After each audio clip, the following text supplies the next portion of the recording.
Hello, and welcome to Outdoorsy, the podcast that is redefining the word for everybody and reclaiming the term outdoorsy for everyone. I'm your host, Madeline. Can you believe it? We made it to the end of 2024.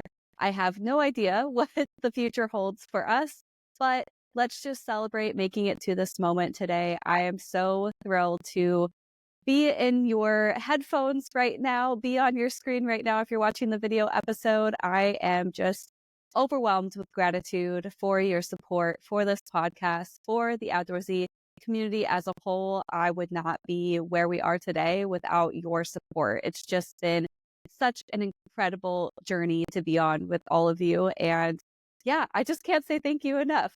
I have a lot of fun things coming up for 2025 that I am excited to share with you all. If you are part of the Outdoorsy Patreon community and the Discord server, you already know what I'm talking about. So if you are not yet, be sure to subscribe to my Patreon. It's as low as $5 a month. If you are a paid member at the $5 a month or up tiers, you get access to all of this information that I'm hinting at. And I guess I'll give you another little hint, but it has to do with Cozy Camping Club. This is an idea that I've been talking about for over a year now, if you can believe it. But I have finally put pen to paper and started fleshing out exactly what this is going to look like in 2025. And I may or may not have shared more details with the Patreons subscribers through the Discord server.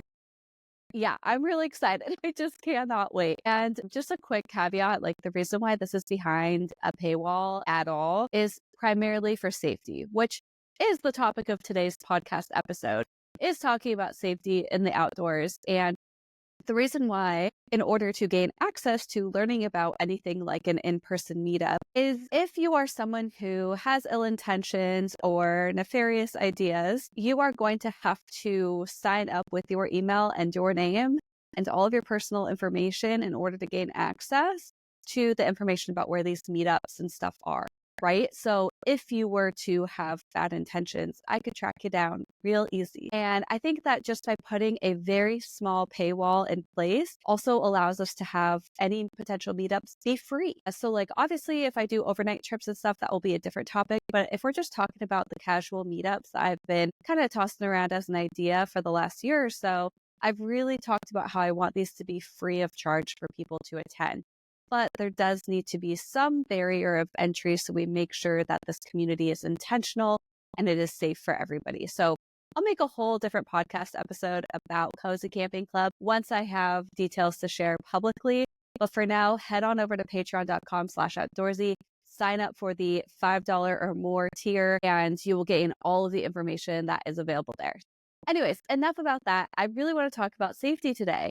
It is probably the number one most requested topic of everybody that follows me on social media. Whenever I go hiking and camping by myself, especially as someone who is a woman and presents very femme, how I stay safe. And I think that these tips that I'm about to share with you, actually, scratch that. I'm not going to call these tips. I'm going to take a page out of Nicole Snell's page, and I'm not going to call these tips. I'm going to call these strategies, because that's really what they are.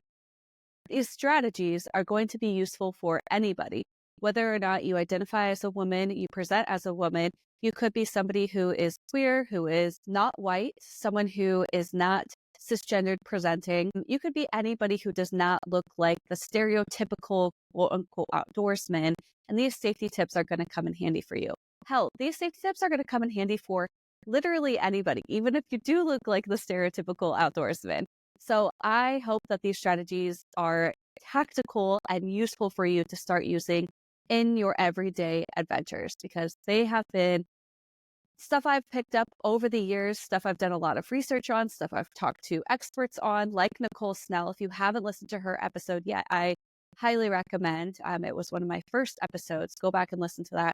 But there's so many little things that you pick up just from experience and unfortunately being in unsafe or uncertain situations that I would like to share with you so that you don't have to learn them from experience. You can just know them before and feel as equipped and prepared as possible. But I just want to back up really fast, because if we go back to this question of people asking me like, Madeline, how do you protect yourself? I know this is like a really well-intentioned question, but it kind of reflects this common myth that the wilderness is dangerous. It's more dangerous than suburbia, it's more dangerous than the city. But I have to be totally honest and transparent with you. That's just a myth, okay? Like we think about things that can go wrong. You can get injured, you can encounter wildlife, you can encounter a scary person, sure. But just being in nature alone isn't inherently more dangerous than, say, walking through a suburban neighborhood or walking through the city to catch a train. Sure, we hear all the time about these worst case scenarios. We hear about how the wilderness is like this unknown factor that then magnifies the fears that we have from hearing about the worst case scenarios. But we don't talk about like the worst case scenarios, the scary stories, these really terrible things that do unfortunately happen are oftentimes sensationalized and trigger a lot of fears within us. But I want to reassure you all that solo camping and hiking can be incredibly safe, and it can be so rewarding and empowering when you are able to do this on your own, or you're able to just overcome the fear that you have, even if you're not alone, even if you're going in a group. Being well prepared, researched, and just having all of this information and knowledge at your disposal is the best thing you can have in your tool belt. So that's what I'm here to hopefully do. And hopefully by the end of this episode, you feel a little bit more well equipped, a little bit more confident, and a little bit more empowered to start exploring in the outdoors in this new year. So let's get into it, shall we? Let's talk about preparation. And I want to preface this all by two really important things. One is that you can be the most prepared, most educated, most well equipped person in the outdoors, and something terrible can still happen to you. It happens. Shit happens. Whether it is because of human error or it's because of changing conditions in the outdoors, whatever the reason is, ultimately, if something bad happens to you and you've done your best to prepare yourself, it is not your fault. I need you to remember that. Like, I don't want this to come off as victim blaming or anything like that. Like, if something bad happens to you, I am so sorry. You do whatever you possibly can do to stay safe, whatever that looks like for you. And sometimes that isn't enough. Sometimes bad things do happen. So please don't take this as me saying, if something happened to you, it's your fault. Like, please hear me when I say, I'm so sorry that that happened to you. And then the other thing I did want to say is that I have not been perfect in my adventures. I have made mistakes. I have made safety errors in judgment, things that I have done that have put myself in harm's way. And that is probably going to happen to you at some point. At some point, you will probably make a mistake as well. You will probably encounter some sort of dangerous scenario. It really might happen. And I need you to just have grace with yourself. If you want to hear some of the really embarrassing stories of my personal mess ups and mishaps and things that I have done wrong, I have a whole other podcast episode about that. I published it in around November of 2024. Give that a listen, and hopefully that will make you feel a little bit better and have a little bit more grace to yourself, because you might see me as an quote unquote expert, but I don't know anything. I am still a human. I still make mistakes, and just have grace with yourself. But hopefully all of this information will help you feel a little bit more confident and a little bit more prepared. Okay. Enough of the caveats, enough of the table setting here. Let's get into the meat and potatoes of the actual strategies that I have for you. So the first thing you need to do is be prepared. The key to solo adventuring is preparation. Being well prepared doesn't guarantee that nothing will happen, but it gives you the best chance of avoiding or handling difficult situations if they do arise. So the very first thing I could say is create a detailed plan of your adventure and share it with a trusted friend, family member, spouse, partner, whoever it might be. Before I head out, I always create a plan that includes my intended location, my route, and my estimated time of return.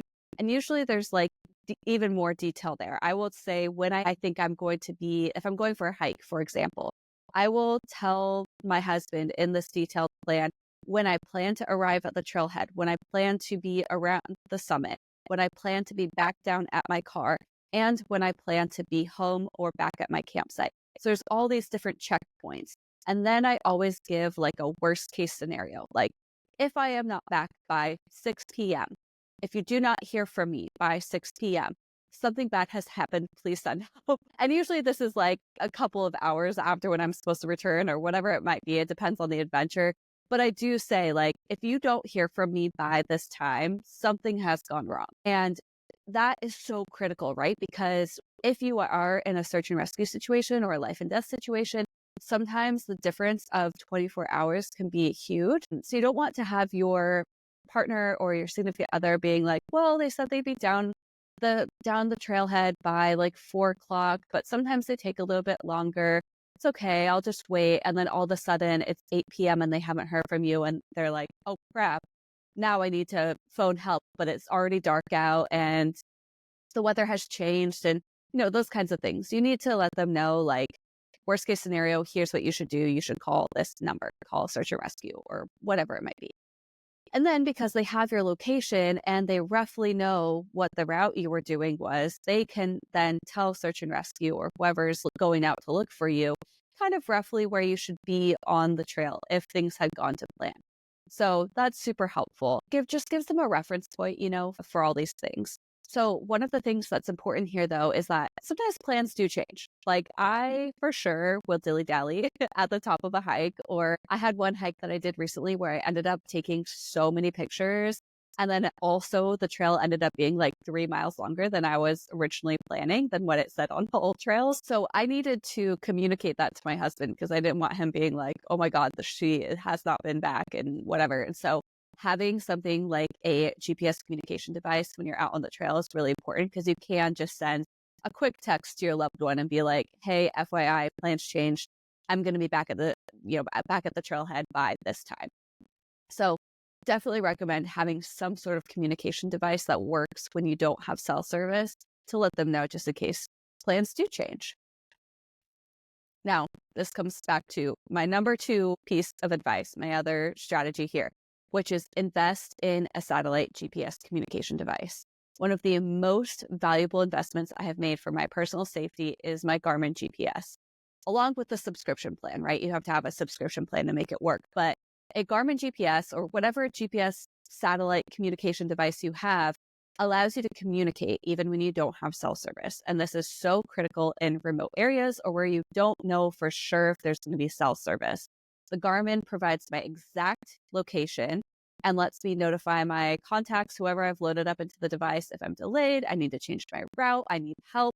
There's also an emergency SOS button that can connect you directly to emergency services. I cannot emphasize enough how much peace of mind this brings, not only to me, but also for my loved ones back home. There's a lot of different reliable GPS options on the market. I just use Garmin because I have found that to be a very dependable brand. The InReach Mini that I have is about $400. So it's a significant investment, but it is one that I over and over and over, I would not ever go out and adventure by myself without a Garmin GPS. I just will not. If for some reason I forget to charge my Garmin, that sucks. I'm not going on a hike that day. Like that's how critically important it is, in my opinion. So for everybody venturing into areas where you don't know if you're going to have cell service, a GPS communication device is invaluable. My third strategy here in this kind of bucket of preparation is to know your surroundings and to do your research. So before I head out on adventures, I research the area extensively, like to the extreme. This means studying the terrain, understanding what local wildlife is there. Like, are there going to be bears? Should I be paying attention? Are there going to be cougars? Is there a risk of that?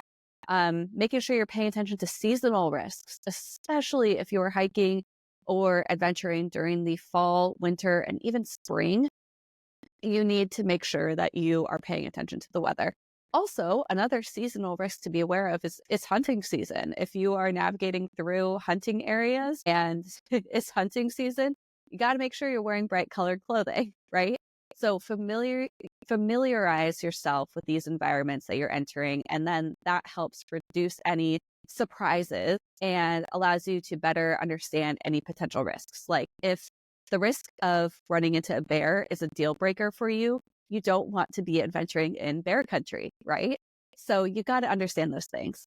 Another part of this is like being aware of your surroundings in general. So like after you've done the initial research and understand where you're going and all that jazz, just being aware and paying attention is a really important strategy to have. And you might be like, Madeline, no shit.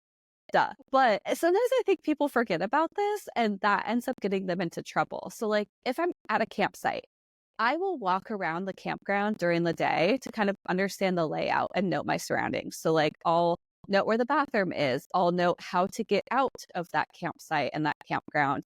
I will make sure that I know where the camp host is. I will make note if there's anybody suspicious looking or maybe gives me bad vibes camping nearby to kind of keep an eye out for them. Those little things, like you just want to be aware of your surroundings, right? And then if I'm hiking, I make sure to download maps and print copies if I need, just in case my digital maps fail. I always carry the 10 essentials, so I'm not dependent on anybody else for help. But all of these little basics help you be able to be more present in the moment so you're not worrying about other stuff, if that makes sense. And then the final piece here is making sure that you are really on top of the weather. Again, this is really important in the off season, but I would say it's important for any season because you don't want to get stuck in a wind, thunder, or rainstorm even in the summertime. But understanding how to read the radars for your area. I want to tell like one quick story about this and then I will move on. But I went on a hike recently where I actually was surprised by the weather. And this doesn't happen to me very often because I'm very, very cautious. I usually do not hike at all if there's any snow remotely on the forecast, just because I'm overly cautious like that.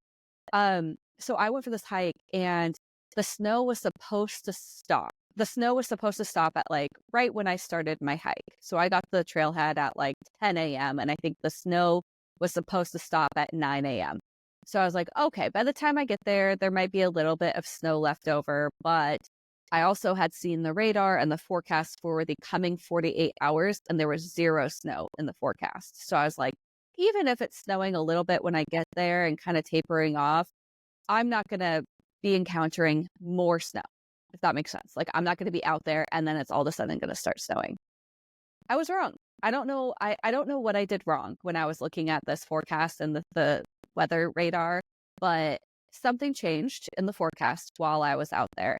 I got there and it was kind of slushy snow when I arrived. And so I just started hiking again, assuming that it's going to stop eventually. It never stopped. In fact, the snow picked up the pace. It got colder. The snow got fluffier and was sticking more. And it started coming down really, really, really heavily. Now, I was very alarmed by this at first, and I had made it almost to the summit, and I was like, I don't know, I feel like I should maybe turn back. And so I took a beat and thought through all of the information that I had. The first piece of information I had was that it's not supposed to snow for the next 48 hours. So this weird anomaly of picking up pace right now and snowing more, it's probably going to pass in the next hour or so. I don't think it's going to keep snowing. That's when I would be facing some sort of danger, is if it kept snowing at this rate for the next couple hours. So I was like, okay, I don't think that's going to happen. But Madeline, you were wrong initially. What if you're wrong again? What then? In my mind, I was like, okay, this is a fairly flat hike. There's not much elevation gain. Even if the ground gets slippery and a little bit, snowy, I have my micro spikes in my backpack I can always throw on. I also, in case the worst thing happened and I were to get stranded on the trail, I had the 10 essentials and I also had my Garmin inReach and had communicated all of my details about my plan in advance to my husband. So he knew like all the things. So even if I were to slip and fall and get knocked out, something like that, terrible worst case scenario, my husband knew I was supposed to be back at a certain time. If I wasn't, search and rescue would come and get me. So all of these things considered, I decided to hike on. I would say if any of those one factors weren't true, right? Like if I hadn't checked the forecast and I didn't know the forecast for the next 24, 48 hours, I would have turned back. If I didn't have a satellite GPS communication device, I would have turned back. If I wasn't carrying the 10 essentials, I would have turned back. But since I had all of those things, I decided to go forward. And it was the right call because it eventually stopped snowing and it was a beautiful rest of my hike. But that is just why I cannot emphasize enough how important it is to understand these things and be prepared for all the different scenarios and be able to have the wherewithal to think through this stuff, right? To actually stop walking and really think through what about the worst case scenario? Am I ready for that? So that's just a little anecdote for you. Let's move on to the next strategy. The fourth strategy here on kind of being prepared is you need to know how to recognize and assess danger. So I've kind of touched on this a little bit, like, if someone's giving you a weird vibe or something like that. But I think that the best way to stay safe in the outdoors is by being able to recognize warning signs and understanding when a situation doesn't feel right. This is tricky because this is kind of intangible. And this kind of comes down to the woo-woo idea of like trusting your gut.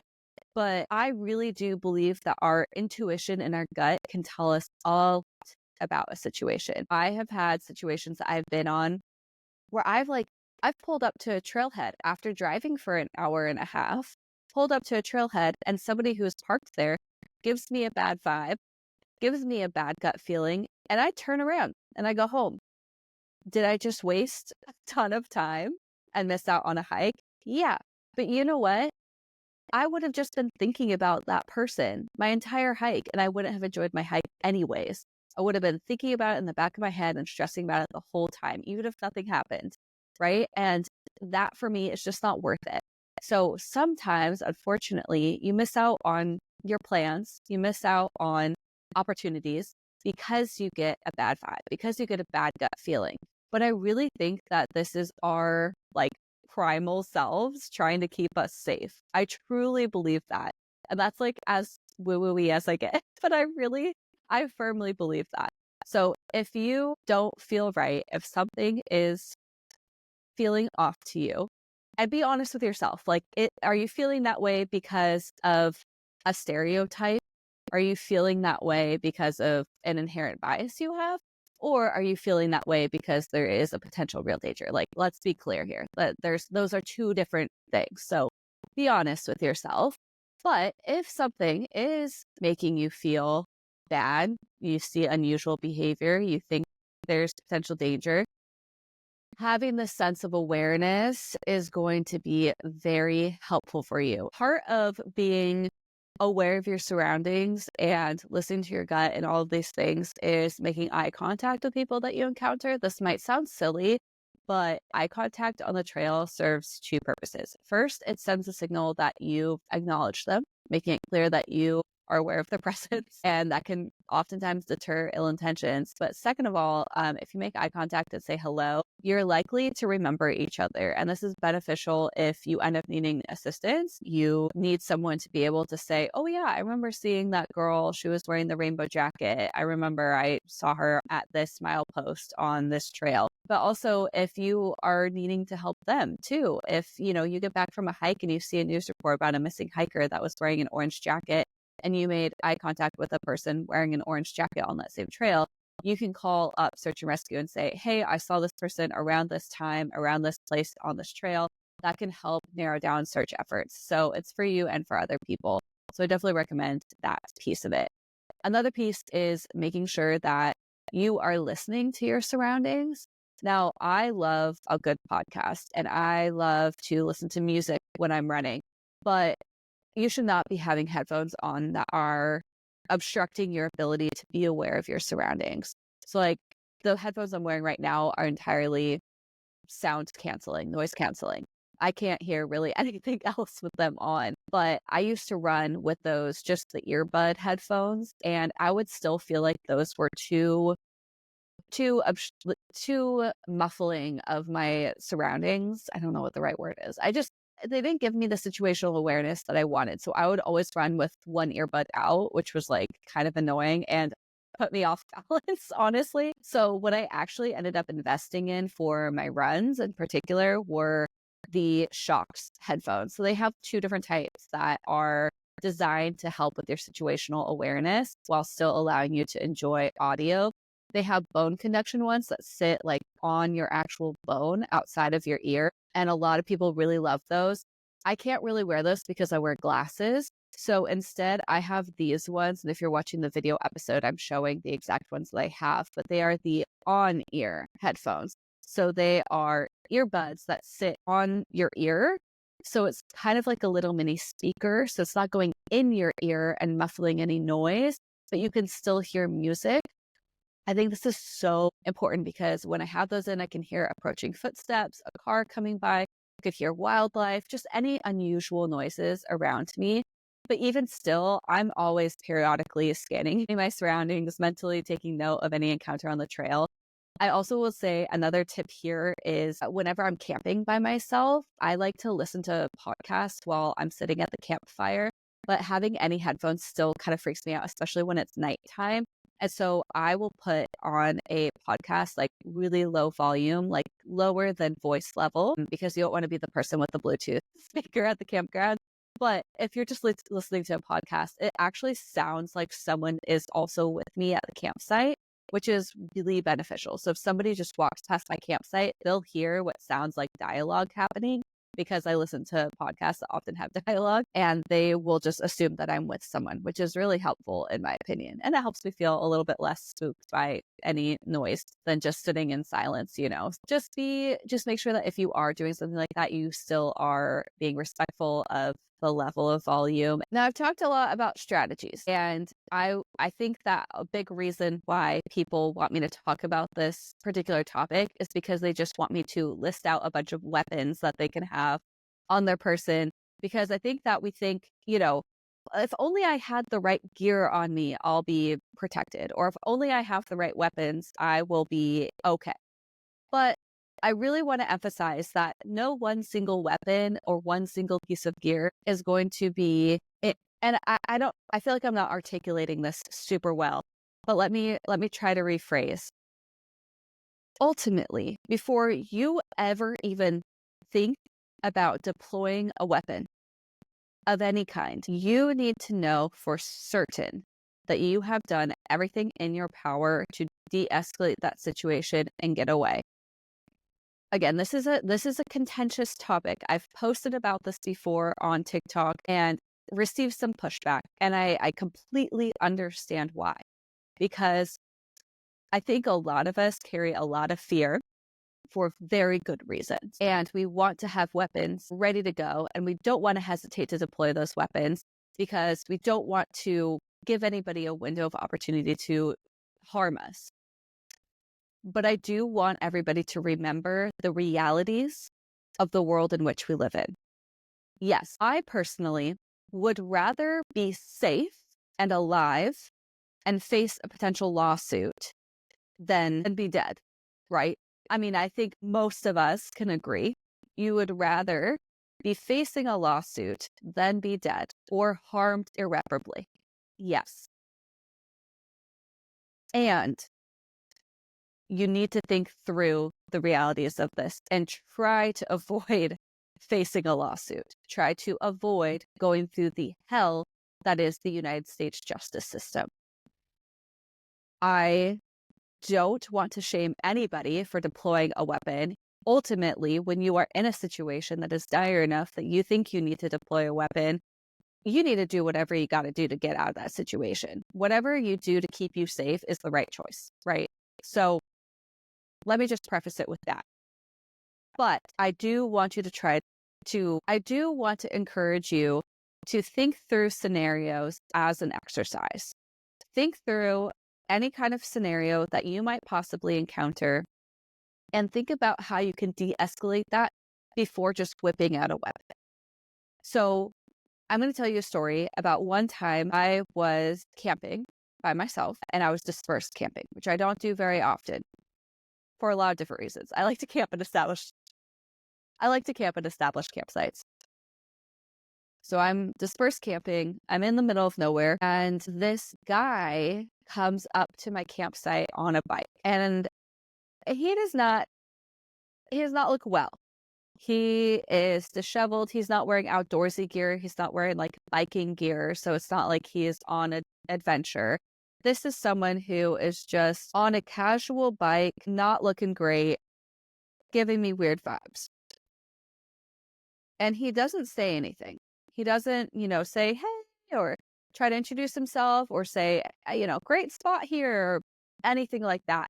He just rides up to my campsite, kind of circles around a little bit, looking at me, kind of leering at me, and then goes away. So in this situation, like, if you're thinking about it in your head and you're putting yourself in my shoes, like, you might have grabbed your pepper gel, you might have grabbed your bear spray, you might have like grabbed something and tried to spray him or something like that. But what I did instead is I held my bear spray in my hand, which is like a threat. I wasn't going to deploy it unless I absolutely thought I needed to in order to save myself, protect myself. But I think just by having something visible and present that they know is scary is a deterrent. So the other thing that I did was I stood up. I had previously been sitting down by a campfire. And when I saw him coming near me, because I heard him, again, this is why it's so important to be aware of your surroundings. I had heard him come up behind me. So I stood up and I made myself as big as possible, which, isn't saying much. I'm 5'4".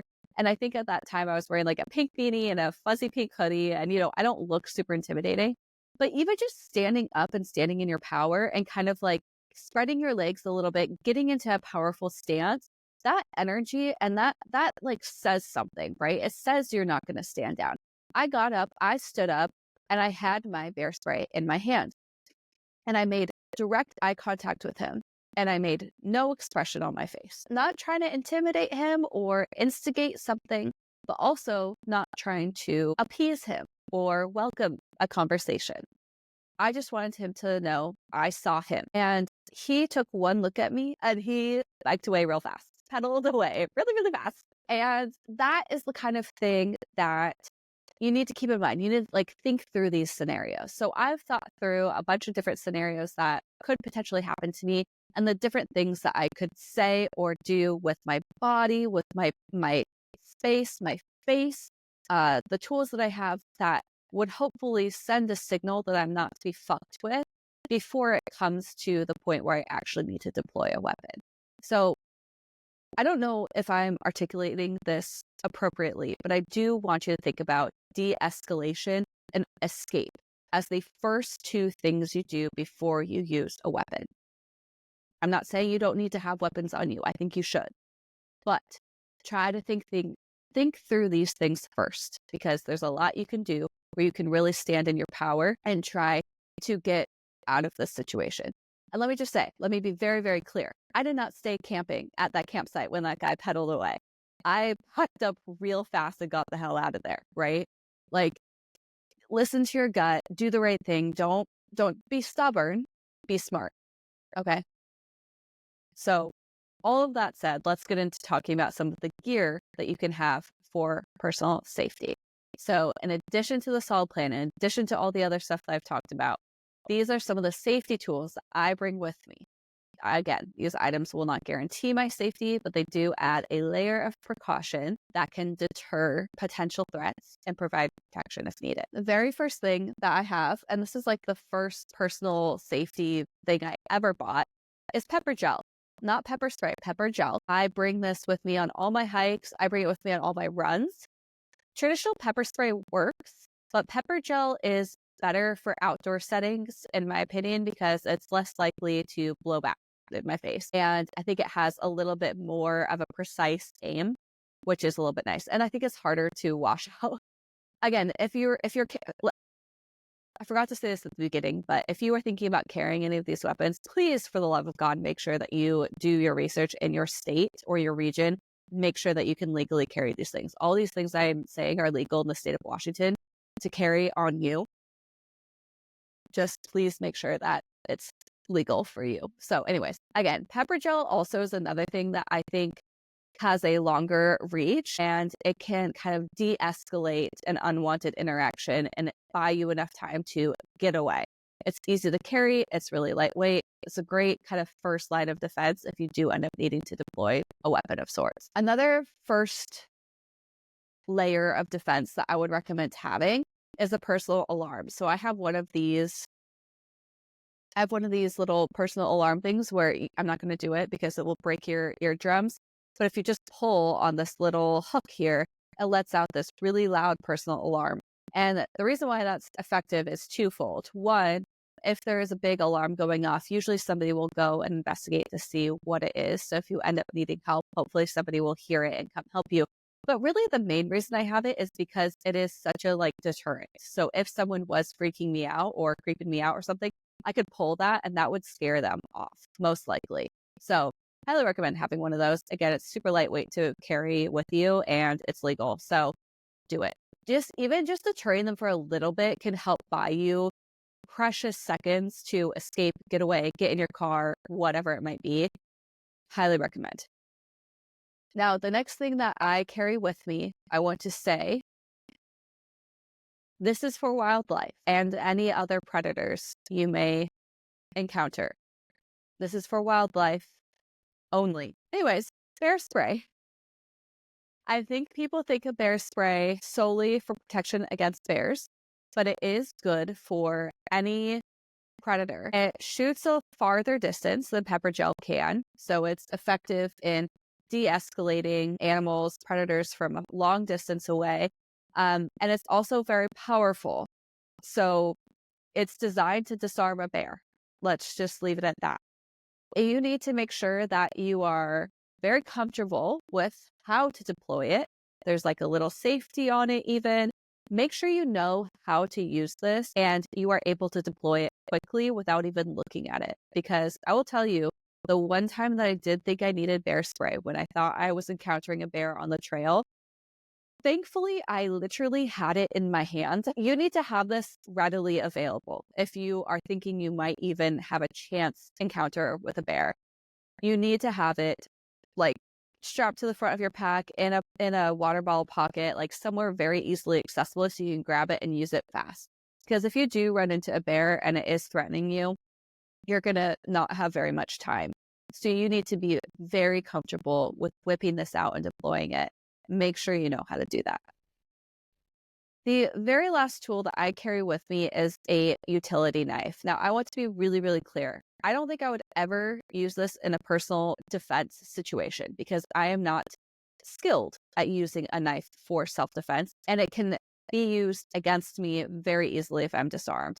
Also, in order to use a knife, you have to be in really close proximity to your attacker. And I'm not planning on getting that close. I think that all of the other tools that I have at my disposal would help de-escalate the situation before someone is within arm reach of me, hopefully. But I do think that it would come in handy for other tasks, such as cutting a rope, cutting duct tape, whittling a weapon of some sort. I think that it is helpful for those sorts of situations. And then I also think it's a good visual deterrent. So just like how when I stood up with my bear spray and kind of scared that guy off, you stand up holding a knife, that's a little terrifying, right? So I think that that's also helpful. I carry one anyways because it's just a useful tool. I end up using a knife all the time when I'm camping. So it's good to have anyways, but I would never rely on it for self-defense because I don't know how to use it for self-defense. It would just be used against me. I don't want to be that close to my attacker anyways. So in that situation, I've already lost in my opinion. So I think that, use it for other reasons, but it's good to have on hand. And finally, the last thing I would say is if you have anything like a taser, that's going to function the same way as a personal alarm. All of the tasers you can buy that are not police grade tasers aren't going to do too much damage to somebody. You also have to be super close range to tase them, which again, hopefully that's not going to happen. And it doesn't do too much damage. If someone's really, really determined, personal taser doesn't do that much.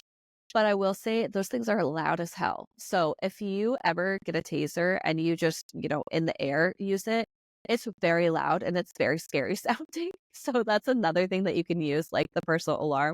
to deter somebody. You can just buzz, like threaten them with a taser like that, I think is a great kind of intimidating thing to do. So all in all, in conclusion, the most important thing I can tell you all is to be as prepared as possible. Nothing replaces this. Nothing can replace this step in your personal safety strategies. You need to be prepared as possible. Do all of your research, have all of the equipment you possibly need. Carry the 10 essentials. You never want to rely on someone else. Like, be as prepared as possible to mitigate any kind of situation and be prepared if something bad does happen. Then also, another really critical piece here is being aware of your surroundings and trusting your gut. Understand what you would do and think through different scenarios of worst case situations happening to you. Be prepared. Think through how you would de-escalate a situation. Can you get away quickly? Can you call for help? Can you de-escalate the situation? Can you run away? Can you get to your car quick enough? Run through all these questions to best prepare yourself and really exercise that muscle so that you are ready to act if necessary. You've thought through all the situations. You're ready to go. And then finally, bring some sort of layer of weapons or self-defense tools with you as a last resort. At the end of the day, nothing can replace your instincts. Your intuition is your best guide in all of this. Listen to it. Don't be afraid to cancel plans, adjust plans based on a feeling. You obviously don't want to live in fear, but you also need to listen to your gut. Solo adventuring in the wilderness can be so empowering and has been one of the most transformative things in my life that I've discovered over the last several years. I want everybody to feel empowered and excited to do this too. Like, if I could just wish it upon all of you, it's that you feel like you can go out and enjoy the outdoors by yourself. I wish it for everybody because it's so freeing and so empowering. And I understand that you might not be at that point yet. You might still be afraid, and that is okay. But I hope that eventually you get to this point where you feel like you can solo travel safely and confidently. So embrace the journey, trust your instincts, stay present, be in the moment, and just enjoy, because the outdoors is a space for everybody. And you belong out there. You belong in the outdoors. You deserve to take up space. And I hope that this is encouraging to you going into this new year, and you make it a commitment to yourself to just continue to challenge yourself, get out there and enjoy the outdoors in whatever way makes sense to you and feels good to you. Just remember, you belong out there. Until next time, until next year, take care, and thank you so much for listening.